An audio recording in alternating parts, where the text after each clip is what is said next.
Welcome to Cross Currents, where today we delve into a profoundly challenging question. Can a dictatorship, under certain circumstances, prove more beneficial than a democracy? Joining me to navigate this contentious terrain are two distinguished guests. Professor Alistair Finch, a historian and political theorist, who will explore the hypothetical conditions under which centralized authority might offer temporary advantages.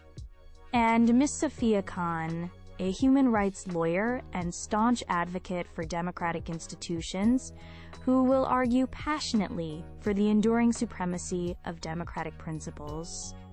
Our discussion today will be structured with opening statements, rebuttals, a moderated cross-examination, and closing arguments. We aim for respectful, incisive discourse. The objective is not to declare a victor, but to foster a deeper, more nuanced understanding of the intricate balance between governance, efficacy, and human rights. Let us begin. Thank you, Dr. Vance. The question before us is indeed provocative, and I approach it with considerable caution and a profound respect for democratic ideals, which I hold as the benchmark for just governance. However, intellectual honesty compels us to consider whether, in the crucible of truly existential crises, situations threatening the very fabric of society, such as an imminent cataclysmic natural disaster, or the brink of societal collapse, the conventional, often protracted processes of democratic deliberation might prove fatally slow. My argument, let me be unequivocally clear, is not an endorsement of dictatorship in any conventional sense. The historical record is replete with the monstrous atrocities committed under such regimes, and that is an undeniable grim reality. Instead, I wish to explore a theoretical construct, a highly circumscribed, temporary, and exceptionally efficient form of centralized leadership, designed solely to navigate the acute phase of an overwhelming crisis. Imagine a scenario where expedited decision-making and unimpeded implementation are paramount for the sheer survival of a population. In such dire straits, could a transitory measure of authoritarian stewardship, if genuinely benevolent and strictly time-limited, offer a fleeting advantage in terms of immediate efficacy? This is not to romanticize authoritarianism, but to query the absolute resilience of democratic systems when confronted with threats of unprecedented velocity and scale, where the luxury of comprehensive debate could translate into catastrophic, irreversible loss. The focus here is on efficacy under extreme duress, on the capacity to act decisively when deliberation might mean annihilation. It is a deeply uncomfortable thought experiment, I concede, but perhaps a necessary one for comprehensive contingency planning. This hypothetical model presupposes mechanisms for its own dissolution and a return to democratic norms once the immediate peril has been mitigated, a point I am sure Ms. Khan will rightly scrutinize. Thank you, Dr. Vance. Professor Finch presents a carefully qualified hypothetical, but I must state unequivocally from the outset, the notion that any form of dictatorship could be better than democracy, even in the most extreme circumstances, is a dangerous and misleading proposition. Dictatorship, by its very nature, is antithetical to human dignity and the inalienable rights that form the bedrock of any just society. The moment we contemplate sacrificing these fundamental principles for perceived efficiency, we embark on a perilous path. The professor speaks of a benevolent and temporary dictatorship. History, however, offers precious few, if any, examples of such entities. Power, once concentrated, is rarely relinquished willingly, and benevolence is a fragile shield against the corrupting influence of absolute authority. What accountability mechanisms would govern such a leader? Who determines the parameters of this benevolence, or the precise moment a crisis has abated sufficiently to dismantle the authoritarian apparatus? Without democratic oversight, these are invitations to tyranny. Democratic processes, while sometimes appearing cumbersome, possess an inherent strength. They foster legitimacy, inclusivity, and societal resilience.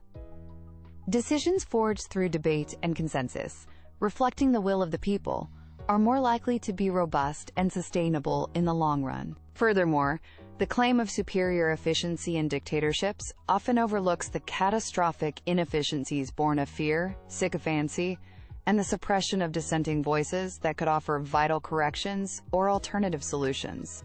A populace that trusts its government and participates in its decisions is far more likely to rally effectively during a crisis than one governed by edict and coercion. The robustness of pluralistic systems lies in their adaptability and the collective intelligence they can harness. The idea of a good dictator is a siren song, luring us towards an abyss where freedoms are extinguished. We must not allow ourselves to be tempted by this mirage, regardless of the hypothetical storm Professor Finch conjures. Ms. Khan raises entirely valid and profoundly important concerns, many of which I share. Let me reiterate. My proposition is not a general endorsement of authoritarianism, but a very specific, narrowly defined thought experiment concerning existential threats, where time is the most critical, non-renewable resource. She rightly highlights the corrupting nature of power and the rarity of benevolent dictators. My hypothetical construct presupposes an almost utopian level of self-restraint, and a predefined, unbreakable mechanism for the immediate cessation of such powers once the acute crisis phase passes. The core of my query revolves around situations of such unprecedented velocity and scale, a massive asteroid impact with mere hours of warning, for instance, or a bioweapon necessitating immediate, society-wide quarantine and coordinated action without debate, where traditional democratic consultation, however valuable, might prove terminally sluggish. Can we, with absolute certainty, state that our current democratic frameworks are inherently capable of responding with the requisite speed and decisiveness to asterisk every conceivable existential threat without risking catastrophic failure due to procedural delay? This is not about preferring autocracy. It is about acknowledging potential points of failure in extreme contingency planning and exploring, however uncomfortably, all avenues for the mitigation of immediate, overwhelming harm. The focus is on survival in the narrowest, most desperate sense. Professor Finch's utopian level of self-restraint, an unbreakable mechanism for relinquishing power, sound reassuring in theory, but the annals of history are littered with temporary measures that became chillingly permanent fixtures of oppression. Who designs this, quote, unbreakable mechanism? Who enforces it against a leader already wielding absolute power? The very act of suspending democratic oversight creates a vacuum where such safeguards become meaningless, entirely dependent on the character of one individual, a gamble no society should ever take. Furthermore, the assertion that democracies are inherently too slow for crises is a generalization that often overlooks their adaptability. Many democratic constitutions have emergency provisions that allow for expedited action, but crucially, within a framework of ultimate accountability and legal limits. Consider how democracies have, through public trust, scientific collaboration, and voluntary compliance, often navigated pandemics or natural disasters with remarkable resilience, sometimes more effectively than states that relied on coercion. The slippery slope is not a mere rhetorical flourish here. It is a demonstrable historical pattern. The erosion of civil liberties, even with the best intentions, can lead to an entrenchment of power that becomes exceedingly difficult to reverse. The risk of creating a permanent dictatorship far outweighs any speculative short-term gains in efficiency. Thank you both for those compelling rebuttals. Professor Finch, you've spoken of a temporary, accountable, authoritarian leadership. Can you delineate more precisely the mechanisms that would ensure such a leader remains both temporary and accountable, preventing the very abuses Ms. Khan rightly fears? Dr. Vance, the mechanisms would need to be constitutionally predefined and automatically triggered, perhaps involving an independent oversight council with the power to depose.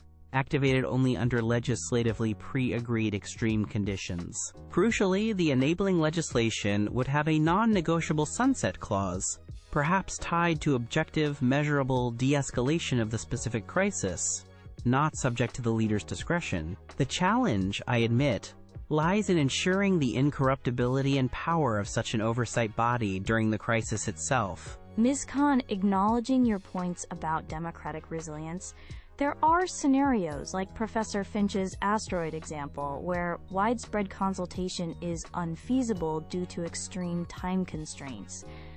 How would a democracy ensure a sufficiently rapid and unified response to such an imminent, overwhelming threat? Dr. Vance, democratic systems can and do incorporate Emergency Powers Acts, allowing for swift executive action. The key difference is that these are typically invoked with parliamentary oversight, judicial review, and are subject to challenge and repeal. Even in the most extreme, time-sensitive scenarios, the legitimacy derived from a democratic framework, however rapidly applied, fosters greater public cooperation than commands from an unaccountable authority. The focus must be on pre-established, democratically legitimized emergency protocols, not the wholesale abandonment of democratic principles.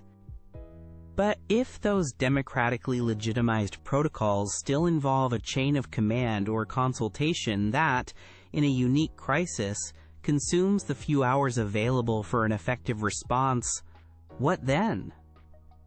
Is the adherence to process in that singular instance worth the potential for complete societal failure? The risk, Professor, is that such, quote, singular instances become the pretext for dismantling democratic norms altogether.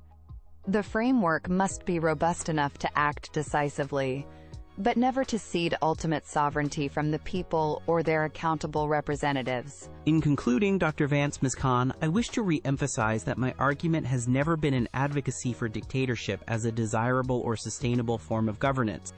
Far from it. Democracy, with all its imperfections, remains the aspiration and the norm.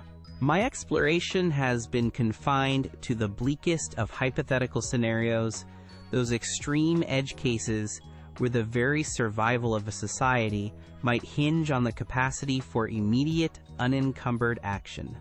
A capacity that, I reluctantly posit, might, in those dire moments, be more readily found in a highly centralized, strictly temporary, and ideally benevolent authority. This is a deeply uncomfortable proposition, acknowledging a potential, albeit narrow, conflict between maximal democratic process and maximal chances of immediate survival under duress. It is not an endorsement of trading liberty for fleeting security in any general sense. Rather, it is a call to consider the outer limits of societal preparedness, to ask ourselves if our democratic frameworks, as currently conceived, are truly equipped for every conceivable existential threat, no matter how improbable or swift. Democracy must be cherished and defended, but perhaps also stress-tested against the unthinkable, ensuring its resilience does not inadvertently become a vulnerability in moments of ultimate crisis. Thank you. Thank you. Professor Finch has presented his arguments with intellectual rigor, but I must respectfully maintain my conviction. The cure of dictatorship is invariably worse and more enduringly damaging than any disease it purports to address, even in hypothetical crises. The notion of a temporary cession of fundamental rights and democratic oversight is a gamble with stakes too high, our liberty, our dignity, and the very soul of a just society. Power, once tasted in its absolute form, has a profound tendency to corrupt and perpetuate itself.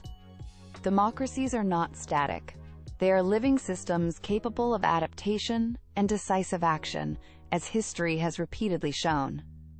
The strength of a democracy in crisis lies not in abandoning its principles, but in drawing upon the collective will, trust, and ingenuity of its people, guided by accountable leadership.